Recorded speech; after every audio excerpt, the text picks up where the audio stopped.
As I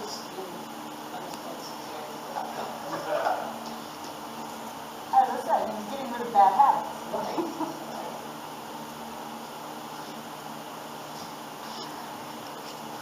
Now, sex with temple prostitutes also included every kind of sex imaginable, including sex with animals. Yes, ma'am. I should say, I can see, instance, like, Paul, Daniel Drake, for example, and, I have a very good friend who Drake got her father before she moved out of the house and everything.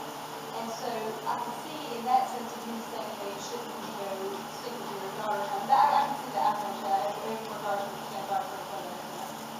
You know, the thing that got me the most was when I was reading chapter 18, and it starts off, don't have sex with your mother, with your sisters, with your daughter, with your son, with your neighbor, and da-da-da-da-da. Then it goes on to don't have sex with the beast, da-da-da. Then it goes to don't have sex with men. I think they could have included men way in the beginning if it actually meant homosexuality. One But it question. didn't. In the Garden of Eden, when We're God... going to talk about Adam and Steve next week.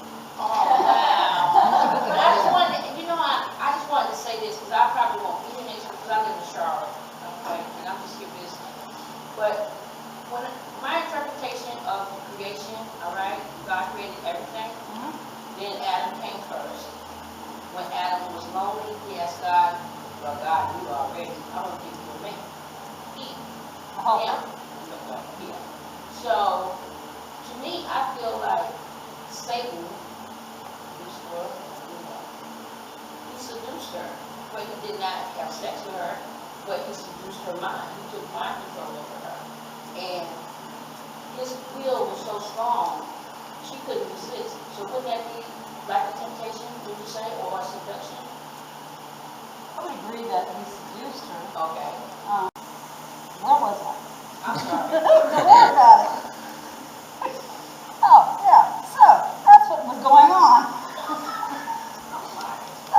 That's what was going on at the time of the Levitical rules. It was temple prostitution. Yes. Where it was saying, how you said earlier, where it has to be the man last verse. What do you mean by that? The only reason that I could come up with on that was because after going through the list of family members and outside family members, they went into what was normally practiced in the Egyptian temples, in the Canaanites, in their temples. It didn't go straight into don't sleep with man. And it really depends on what Bible you have, will depend on what it says. The Jewish Torah doesn't even say that. It says man will not sleep with mankind. And it doesn't say that you're going to die for it. It doesn't say that it's an abomination. But it does say that it's detestable. So is having sex with beasts. The only reason I can think of that it came after all that is because they were still going through the different rituals that happened in those temples.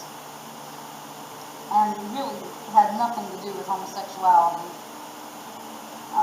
Because again, in neither chapter 18 nor 20 does it speak to the question of the two same-sex loving couples.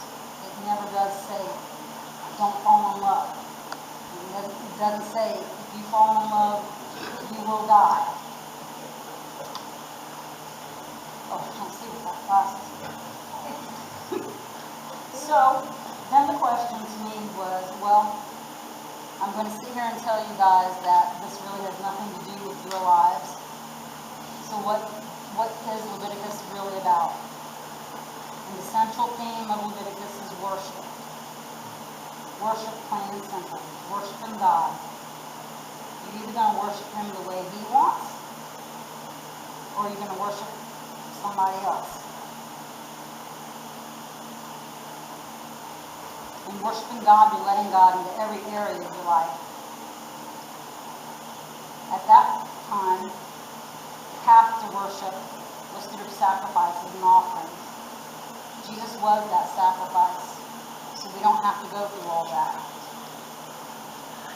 Having a relationship with God simply involves a relationship with people and accepting them for who they are, and not trying to justify anything. It's not a choice. It really, honestly, Penny, there isn't one of us in this room, except heterosexuals, that would choose the life that we have. Until different laws get completely changed, there are some of us who still can't walk out that door holding hands. I know that for a fact because we can't. We can't walk down the street and hold hands. I can't be in public and kiss my wife. And that's not fair. Oh wait, I can't even really say she's my wife because we're in North Carolina. Right. There you go. But I have a question. Well, another comparison. I have 4 children, and I was married. My husband was a member of the 82nd Airborne Division. Cool. Yeah, all that good stuff. And, but that was his job, and I was a teacher. Well, where I'm going with this story is, just like you said, you could not walk hand in hand with your wife. Now, my ex-husband left me with 3 small children. I came back, we went over with 2, came back with 3. Now, he left me for a Caucasian female.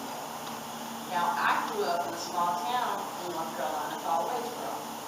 And even though we went to school, I remember being segregated from grades K through 6, and then from grades 6 through 9 through 12, integration started again. Now, I never imagined myself being involved with anyone outside of my African American culture. Guess what? I have a fiance who's Native American and Italian.